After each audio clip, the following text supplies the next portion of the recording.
오늘 주시는 하나님의 말씀은 고린도전서 9장입니다. 고린도전서 9장 24절에서 27절의 말씀입니다. 신약 성경 273쪽입니다. 고린도전서 9장 24절에서 27절의 말씀, 저와 여러분 교독으로 봉독하겠습니다. 운동장에서 다름질하는 자들이 다 달릴지라도 오직 상을 받는 사람은 한 사람인 줄을 너희가 알지 못하느냐?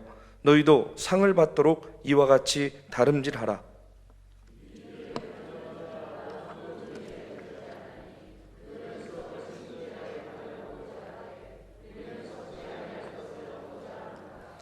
그러므로 나는 다름질하기를 향방 없는 것 같이 아니하고 싸우기를 허공을 치는 것 같이 아니하며 내가 내 몸을 쳐 복종하게 함은 내가 남에게 전파한 후에 자신이 도리어 버림을 당할까 두려워함이로다. 아멘.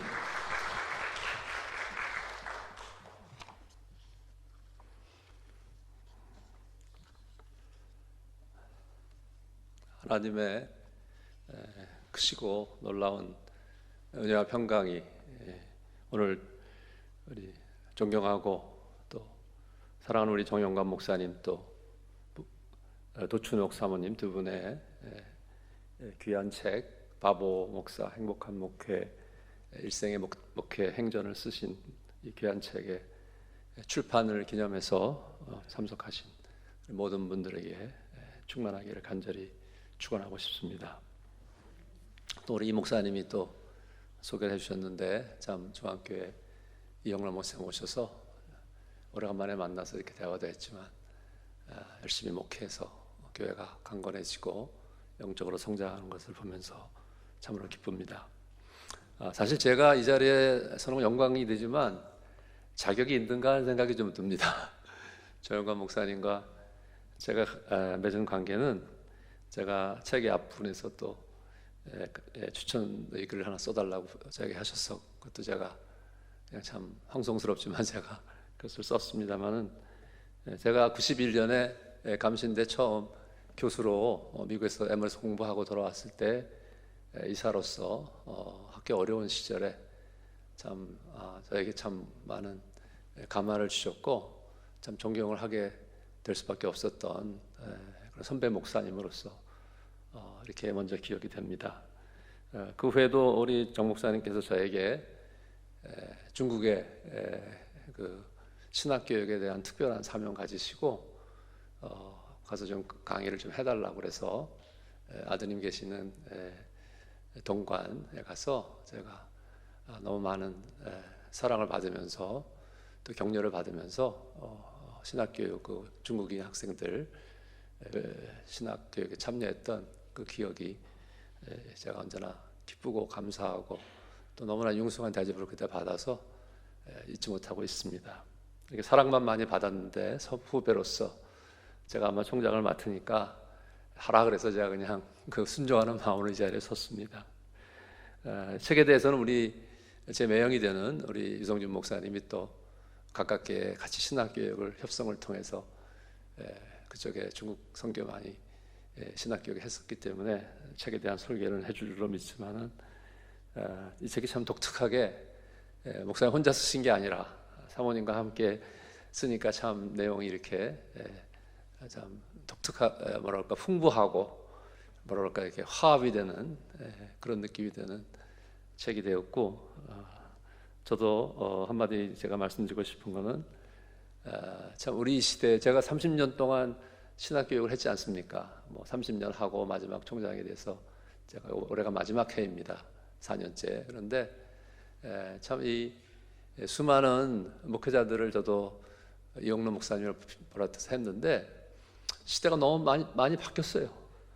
교육도 많이 바뀌었고 들어오는 학생들의 그 뭐라 그럴까 그 경향이나 캐릭터도 너무 많은 변화를 겪었습니다. 제가 10년이면 강산이 변하는데 저도 30년 이상을 가르쳤으니까.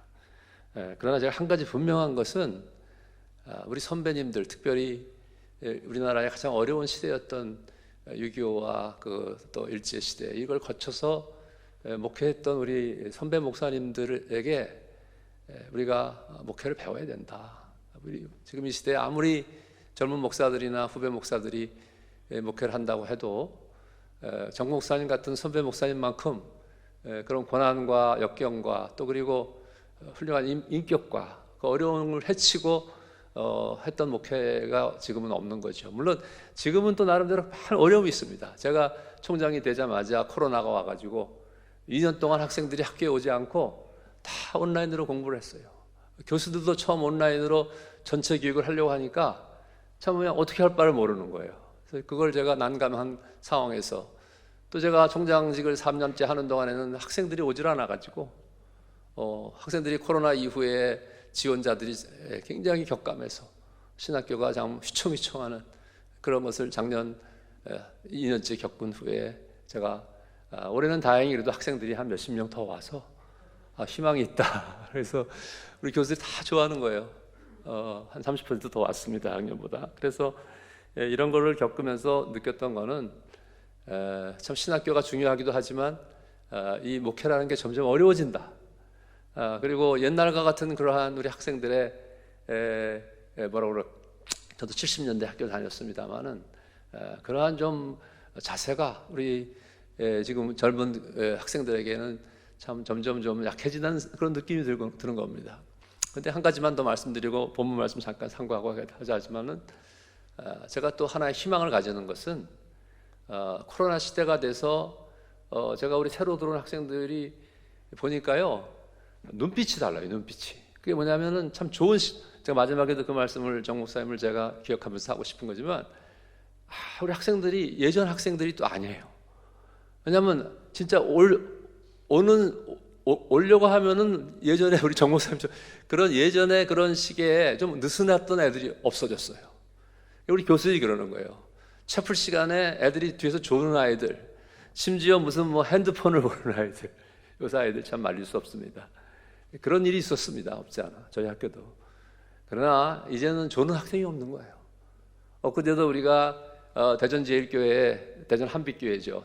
죄송합니다. 대전 한빛교회 백영현 목사가 와서 이틀 동안 기도학교 하는 유명한 목사가 됐는데 81학번인데 우리가 개강 영성 집회를 했어요. 그때 백 목사가 하는 얘기가 총장님, 저도 참 마음에 걱정을 했습니다. 학생들이 그냥 우리 웨슬리 채플에 가득 찼는데 한 1,200명 들어가는 채플에. 그런데 학생들이 괜히 내가 얘기하면 안 들을까봐, 혹시나 조를까봐. 그런데 참 은혜롭게 2번 이제 영성 집회를 했습니다만은 저보고 그러는 거예요.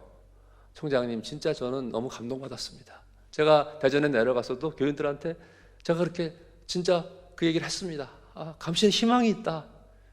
우리 신학교가 앞으로 다들 걱정하고 있지만 우리 학생들을 보니까 막 뜨겁게 기도하지, 그냥 은혜로운 말씀을 받아서 아멘 하고, 우리 백영현 목사님 볼 때 진짜 쟤네들이 크면 앞으로 10년, 20년 후에 감리교회에 소망이 있다는 확신을 가지고 돌아가는 것을 제가 보면서 저도 마지막 해를 보내는 총장으로서 너무 마음이 뿌듯하고 참 하나님께 감사와 찬양을 돌렸습니다.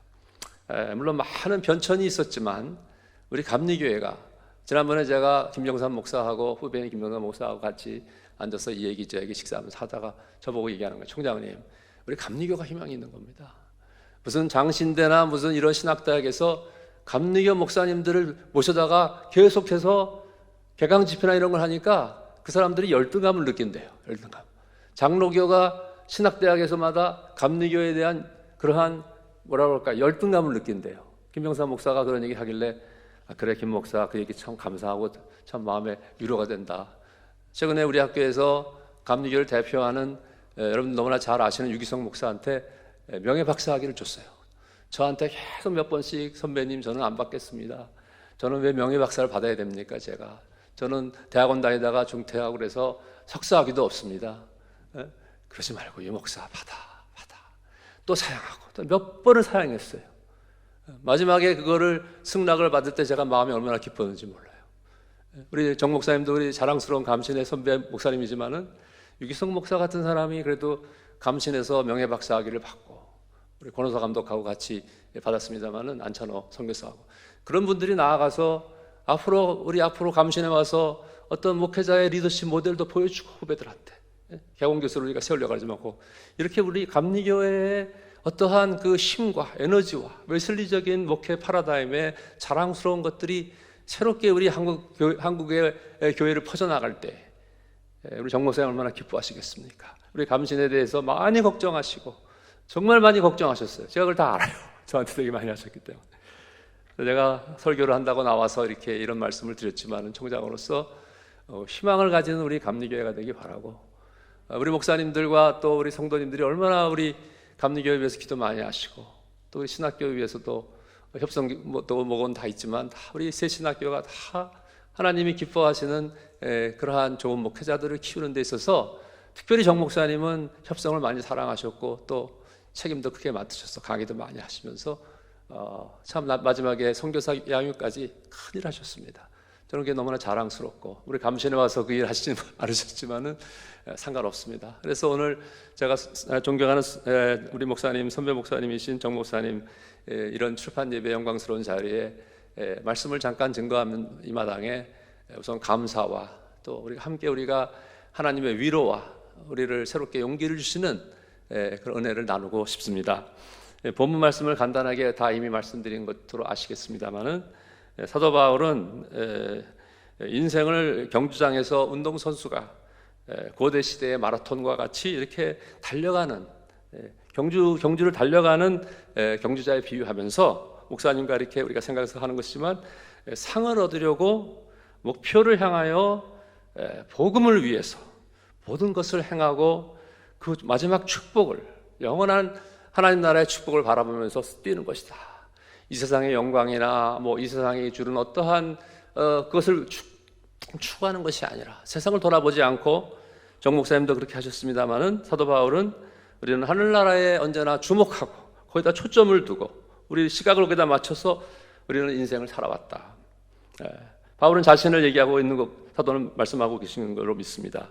그것을 위해서 그는 철저한 운동선수가 그런 것처럼 자신을 절제하고 셀프 컨트롤하고 극기하고 자기를 부인하며 제자로서 그리고 엄격한 자기 훈련을 통해서 자기를 위해서 사는 삶이 아니라 목회자로서, 그리고 마지막에 말씀하신 것과 같이 나 자신을 쳐서 복종시키는 그러한, 이것은 물론 한 목회자 하나만이 아니라 모든 그리스도인들이 이러한 하나님 나라의 경주를 해야 된다는 말씀을 주셨습니다. 하나님 나라를 위해서 사는 자는 성경에 말씀한 것처럼 누구든지 고난을 면할 수가 없는 것입니다. 하나님 나라를 위하지 않는다면 세상에서 편하게 잘 먹고 잘 살고 세상의 영광, 명예, 부귀를 누릴 수 있는 것이 되겠습니다만 우리는 그런 것이 아니라 하나님의 교회와 또 하나님의 교회를 섬기시는 목사님과 같이 성직자, 거룩한 목회자의 삶을 살아간 우리의 경주는 오직 하나님 나라의 상급을 목표로 살아왔는 줄로 믿습니다. 제가 제목으로 삼았던 것처럼 썩지 않을 면류관, 썩지 않는 면류관이라는 게 뭘까? 우리는 이것을 한번 잠깐 묵상해 보겠습니다. 마지막으로 우리가 진짜 이 세상에서 모든 것이 썩지 않는 게 어디 있습니까? 단순히 썩는다, 부패한다는 의미만 아니라 인간의 본성이 부패하고 썩었죠.